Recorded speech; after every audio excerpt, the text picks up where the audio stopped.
So I'm just going to review the process of the report writing and generating reports, because you might pick up some useful information, but it's also good for new users to see what's possible. So how many schools have designed their own report layouts in GradExpert? If you get us to do it, then you might have hand-drawn it, but yep, we've done the design. So the report designer in GradExpert is quite an extensive system, but we know that you guys don't have hours of time to waste trying to figure out how it works or tweak it so that it looks exactly how you want, which is why we have our report design service. We will take your even hand-drawn report layouts and convert them into GradExpert report designs, send them to you for checking and approval, and then put them into your database. So this report designer lets you move, different items around, lets you change colors, fonts, all the different bits and pieces, create multi-page reports as well. And this is what we use when we design your report layouts. So let's give that a different font and make it bold italic and change it to light blue, for example. So this is just giving you a quick look at the report designer that gives you the ability to lay out reports and then watch the preview come up over here. Now, you don't only need to use GradExpert for end of semester reports. Lots of schools are using them for interim reports to parents.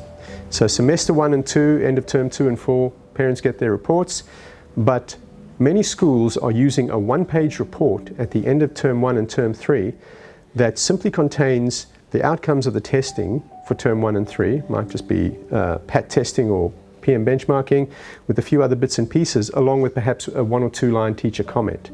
And so you can use that as a way to communicate with parents over and above the regular 2 reports per year cycle.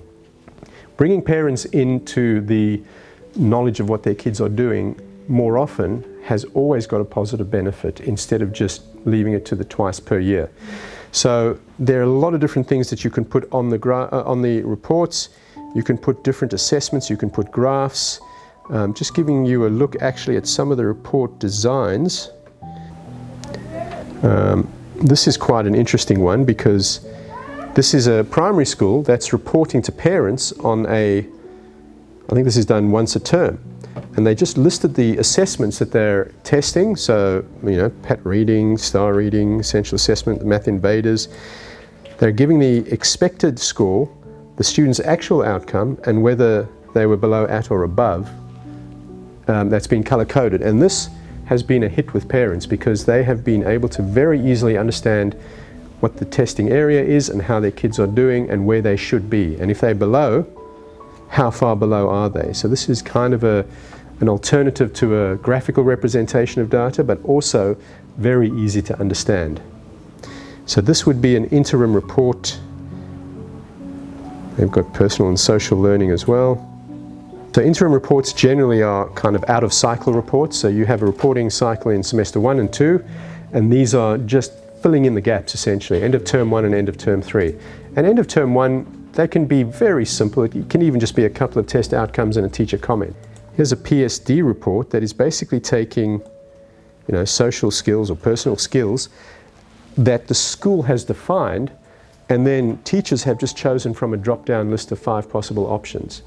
And this can be anything. This can be, can I tie my shoelaces? Can I count backwards from 100? Any subject, any skill, and it can even be aligned with the Australian curriculum achievement levels, because when we look a bit further down,